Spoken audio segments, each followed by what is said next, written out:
Hi, today we will study about integers for class 7th part 2. Associative for multiplication. Consider minus 3, minus 2 and 5. Look at bracket minus 3 into bracket minus 2 multiply by 5 and bracket minus 3 into bracket minus 2 multiply by 5. In the first case, minus 3 and minus 2 are grouped together, and in the second, minus 2 and 5 are grouped together. We see that bracket minus 3 into minus 2 into 5 is equal to 6 multiplied by 5 is equal to 30. And in this equation, the answer is same as 30. So we get the same answer in both the cases. Thus, in this equation, the answer is same, and in this equation, the answer is same. So both are equal and both have same answer. In general, for any three integers a, b and c, a into b into c is equal to a into bracket b into c. Thus, like whole numbers, the product of three integers does not depend upon the grouping of integers, and this is called the associative property for multiplication of integers. Distributive property. We know 16 multiplied by bracket 10 plus 2 is equal to 16 multiplied by 10 plus 16 multiplied by 2. This is the distributivity of multiplication over addition. Let us check if this is true for integers also. Observe the following equation. This one and they both have answer minus 16. So this equation is equal to this equation. So we can say that the distributivity of multiplication over addition is true for integers also. In general, for any integers a, b and c, a into bracket b plus c is equal to a into b plus a into c. Now consider the following equation. Can we say 4 multiplied by bracket 3 minus 8 is equal to 4 multiplied by 3 minus 4 into 8? Let us check. In the first equation, we find the answer minus 20. And in the second equation, we also find the answer minus 20. So both the equations are equal to each other. In general, for any integers a, b and c, a into bracket b minus c is equal to a into b minus a into c. Associative for multiplication. हम यहाँ पे इन तीन integers को consider कर लेते हैं और इस इक्वेशन को देखते हैं और एक इस वाली को. पहले केस में हमने देखा कि -3 और -2 आपस में ग्रुप्ड हैं कुछ इस टाइप से, और दूसरी इक्वेशन में -2 और 5 इस टाइप से ग्रुप्ड हैं. तो हम ये देख सकते हैं कि पहली वाली इक्वेशन में हमारा आंसर 30 आया और दूसरी वाली में भी 30 आया. तो हमने दोनों आंसर में हमारा आंसर सेम है, तो हम ये कह सकते हैं कि दोनों इक्वेशन आपस में इक्वल हैं. और हम ये भी कह सकते हैं कि ए, बी और सी जो है bracket a into B to C कह सकते हैं इसे, या फिर हम a into bracket b into C कह सकते हैं. वैसे whole numbers the product of, मतलब कि प्रोडक्ट ऑफ थ्री इंटीजर्स का जो प्रोडक्ट है वो इस चीज पे डिपेंड नहीं करता है इंटीजर्स के ग्रुप में. तो इसे हम एसोसिएटिव प्रॉपर्टी फॉर मल्टीप्लिकेशन कह सकते हैं. डिस्ट्रीब्यूटिविटी प्रॉपर्टी हम जैसे कि जानते हैं 16 multiply by bracket 10 plus 2 16 multiply by 10 plus 16 multiply by 2, इसे हम कहते हैं distributivity of multiplication over addition. अब हम ये देखेंगे क्या ये चीज इंटीजर्स में भी काम करेगी कि नहीं. आप जैसे इस इक्वेशन में देखिए हमारा आंसर -16 आ रहा है और इस इक्वेशन में भी हमारा आंसर -16 आ रहा है. फिर हम यहाँ पे ये कह सकते हैं कि ये दोनों इक्वेशन आपस में इक्वल हैं. तो यहाँ पे ये भी कह सकते हैं कि डिस्ट्रीब्यूटिव प्रॉपर्टी मल्टीप्लिकेशन के लिए इंटीजर्स पर भी अप्लाई करती है, और इसे हम कुछ टाइप से भी कह सकते हैं a into bracket b plus C या into B plus A into C. अब यहाँ पे हम कुछ इन इक्वेशन को कंसिडर कर लेते हैं. जैसे कि यहाँ पे आप देख सकते हैं. अब दोनों इक्वेशन का आंसर निकालते हैं.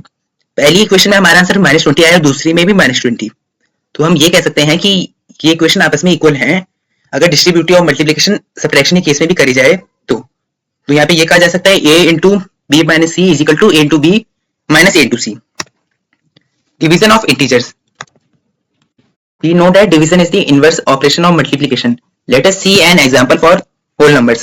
Since 3 multiplied by 15 is equal to 3 multiplied by 5 is equal to 5. So 15 divided by 5 is equal to 3 and 15 divided by 3 is equal to 5. Similarly, 4 multiplied by 3 gives 12 and 12 divided by 4 gives 3. So we can say for each multiplication statement of whole numbers there are two division statements, multiplication statement and corresponding division statements. There are some given equations like 2 multiplied by bracket minus 16 and it gives the product minus 12, and in this we find the answer 2 and in this minus 6.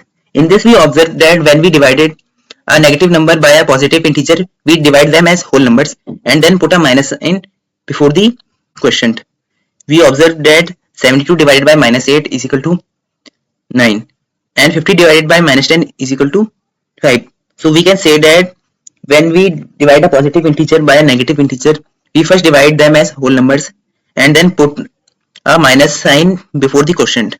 In general, for any two positive integers a and b, a divided by bracket minus b is equal to minus a divided by b, where b is not is equal to 0. Lastly, we observe that minus 12 divided by minus 16 is equal to 2 and minus 20 divided by minus 4 is equal to 5. So we can say that when we divide a negative integer by a negative integer, we first divide them as whole numbers and then put a positive sign before them. In general, for any two positive integers a and b, minus a divided by minus b is equal to a divided by b, where b is not is equal to 0. Division of integer, जैसे कि हम जानते हैं कि जो division है वो multiplication का इनवर्स ऑपरेशन है, मतलब उसका एक टाइप से उल्टा ऑपरेशन कह सकते हैं. तो यहाँ पे हम कुछ एग्जांपल्स देते हैं होल नंबर के केस में. जैसे हमने देखा 3 मल्टीप्लाई बाय 5 15 होता है और 15 डिवाइडेड बाय 3 5 होता है. तो फिर यहाँ पे हम लोग ये कह सकते हैं कि हर एक मल्टीप्लिकेशन के स्टेटमेंट के लिए, मतलब होल नंबर के केस में यहाँ पे दो डिवीजन स्टेटमेंट्स होती हैं. यहाँ पे मल्टीप्लिकेशन स्टेटमेंट दी गई है और कोरेस्पॉन्डिंग डिवीजन स्टेटमेंट. जैसे हमने 2 को माइनस 6 से मल्टीप्लाई किया तो हमारा आंसर माइनस 12 आया, और माइनस 12 को माइनस 6 से डिवाइड किया, यहाँ पे 2 आया. तो इसमें हमने ये चीज ऑब्जर्व करी कि जब हम किसी नेगेटिव इंटीजर को पॉजिटिव इंटीजर से डिवाइड करेंगे तब हम उन्हें पहले होल नंबर्स की तरह डिवाइड करेंगे और उसके बाद, मतलब कि इस वाले केस में नेगेटिव और पॉजिटिव इंटीजर वाले केस में उसके आगे एक माइनस साइन लगा देंगे. और इसमें हमने जैसे ये ऑब्जर्व किया कि 72 को माइनस 8 से डिवाइड किया तो आंसर माइनस 9 आ रहा है, और 50 को माइनस 10 से तो आंसर माइनस 5 आ रहा है. तो हम ये कह सकते हैं कि जब हम एक पॉजिटिव इंटीजर को नेगेटिव इंटीजर से डिवाइड करेंगे तो तब पहले तो हमें उन्हें होल नंबर्स की तरह डिवाइड करना है. ये मतलब अपने आप में जैसे होल नंबर्स है, जैसे ये 50 और ये 10 है, इनको ऐसे ही डिवाइड करना है कि मतलब जैसे हम 50 को 10 से डिवाइड करते हैं तो आंसर हमारा 5 आता है. लेकिन यहाँ पे जैसे जो नेगेटिव इंटीजर है तो उस केस में बस यहाँ पे माइनस साइन लगा देना है. तो यहाँ पे हम दो पॉजिटिव इंटीजर के लिए और एक नेगेटिव के लिए कैसे कह सकते हैं कि a को डिवाइड किया हमने जैसे माइनस b से, या फिर हम ये भी कह सकते हैं कि माइनस a को डिवाइड किया b से. लेकिन इस केस में b 0 के बराबर नहीं हो सकता. फिर लास्ट में हमने ये चीज ऑब्जर्व करी कि माइनस 12 और माइनस 6 को डिवाइड किया तो हमारा आंसर 2 आया, और माइनस 20 को माइनस 4 से किया तो आंसर 5 आया. तो यहाँ पे हम ये कह सकते हैं कि जब हम किसी नेगेटिव इंटीजर को नेगेटिव इंटीजर से डिवाइड करते हैं तो उन्हें पहले तो हमें, जैसे कि मैंने आपको अभी बताया, कि इन्हें होल नंबर्स की तरह डिवाइड करेंगे. लेकिन इस केस में मतलब जहाँ पे दो नेगेटिव इंटीजर आ जाएंगे वहां पे पॉजिटिव साइन लगा देंगे, और जहाँ पे दो पॉजिटिव इंटीजर को डिवाइड करेंगे वहां पे तो पॉजिटिव रहेगा ही. फिर इसको हम ये भी कह सकते हैं minus a divided by minus b is equal to a divided by b, और इस केस में b 0 के बराबर नहीं हो सकता. Properties of division of integers. Statement minus 8 divided by minus 2 is equal to 0. Result is an integer, and in second equation by changing its order like this, as you can see here, minus 4 divided by minus 8 is equal to minus 4 by minus 8, and in this result it is not an integer. We know that division is not commutative for whole numbers. Let us check it for integers also. So we can say that division is not commutative for integers as we have seen in this above example. Like whole numbers, any integer divided by 0 is meaningless, and 0 divided by an integer other than 0 is equal to 0. For any integer, a divided by e is not defined, but 0 divided by a is equal to 0, for a is not equal to 0. When we divide a whole number by 1, it gives the same whole number. Let us check it is true for negative integers also. Observe the following equations. Minus 8 divided by 1 is equal to minus 8, and minus 11 divided by 1 is equal to minus 11. This shows that negative integer divided by 1 gives the same negative integer. So any integer divided by 1 gives the same integer. In general, we can say that a divided by 1 is equal to a only. When we divide an integer by minus 1, then we do get same integer. Instead we additive inverse of it, like if we divide minus 8 by 1, then we get the answer 8, and if we divide 9 by -1, then we get the answer -9. Properties of division of integer, जैसे यहाँ पे आप कुछ statement देख सकते हैं और इनका इन्फ्लुएंस, मतलब हमने -8 को -4 से डिवाइड किया तो हमारा आंसर 2 आया, जो अपने आप में एक इंटीजर है।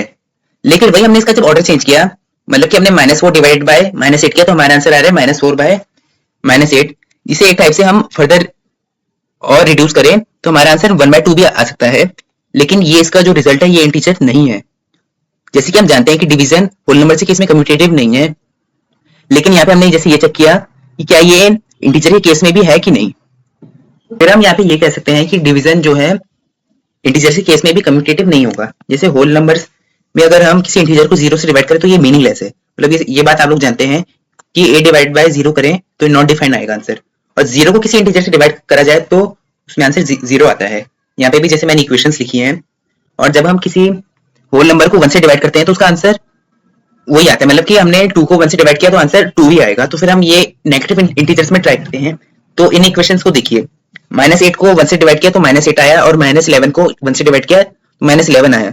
तो ये चीज में मतलब इन इक्वेशंस में हमने ये देखा कि जब किसी नेगेटिव इंटीजर को 1 से डिवाइड करें तो सेम नेगेटिव इंटीजर आ रहा है, और किसी इंटीजर को 1 से डिवाइड करा जाए तो सेम इंटीजर आएगा। तो इस केस में हम ये कह सकते हैं a divided by 1 is equal to a, या फिर से ये कहें a डिवाइडेड बाय -1 और -a divided by 1 is equal to -a। और जब हम किसी इंटीजर को 1 से डिवाइड करते हैं फिर हमें सेम इंटीजर मिल जाता है, मतलब उसका एडिटिव इनवर्स मिलता है, मतलब माइनस का साइन आ जाता है।